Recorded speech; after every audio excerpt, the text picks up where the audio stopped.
Muhammad sallallahu Allah, Muhammad sallallahu Allah, Muhammad sallallahu Allah, Muhammad sallallahu Allah, Muhammad sallallahu Allah, Muhammad sallallahu Allah, Muhammad sallallahu Allah, Muhammad sallallahu Allah, Muhammad sallallahu Allah, sallallahu Allah, Muhammad sallallahu Allah, Muhammad sallallahu Allah, Muhammad sallallahu Allah, Muhammad sallallahu Allah, Muhammad sallallahu Allah, Muhammad, peace and blessings be upon Muhammad sallallahu Allah, Muhammad sallallahu Allah, Muhammad sallallahu Allah,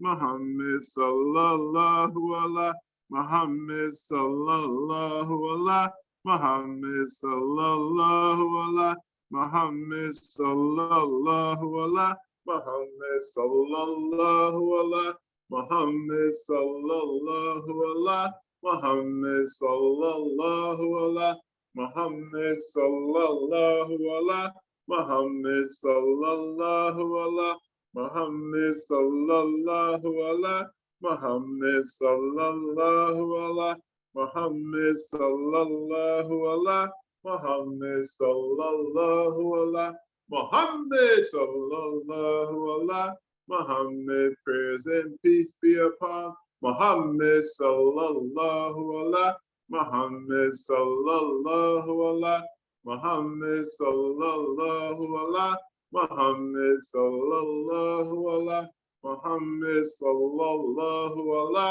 Muhammad sallallahu Allah, Muhammad sallallahu Allah, Muhammad sallallahu Allah, Muhammad sallallahu Allah, Muhammad Allah, Muhammad sallallahu Allah, Muhammad sallallahu Allah, Muhammad sallallahu Allah, Muhammad sallallahu Allah, Muhammad sallallahu Allah, Muhammad sallallahu Allah, Muhammad sallallahu Allah, Muhammad sallallahu Allah, Muhammad sallallahu Allah, Muhammad sallallahu Allah, Muhammad sallallahu Allah, Muhammad sallallahu Allah, Muhammad sallallahu alayhi wa sallam.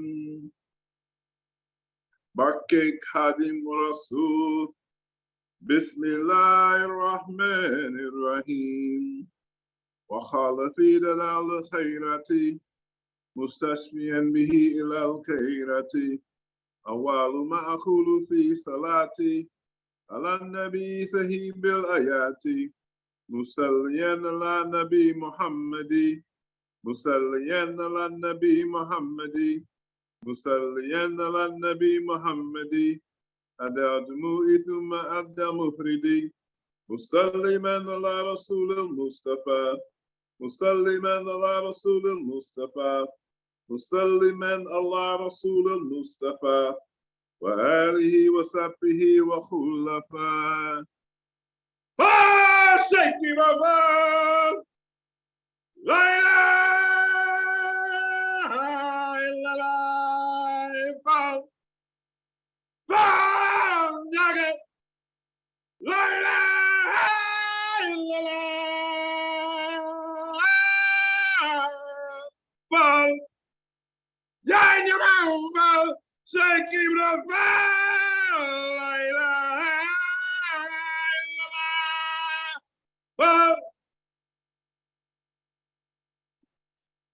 La ilaha illallah, la ilaha illallah, la ilaha illallah, la ilaha illallah, la ilaha illallah, la ilaha illallah, la ilaha illallah, la ilaha shakirabah, la ilaha illallah, la ilaha illallah. La ilaha illallah,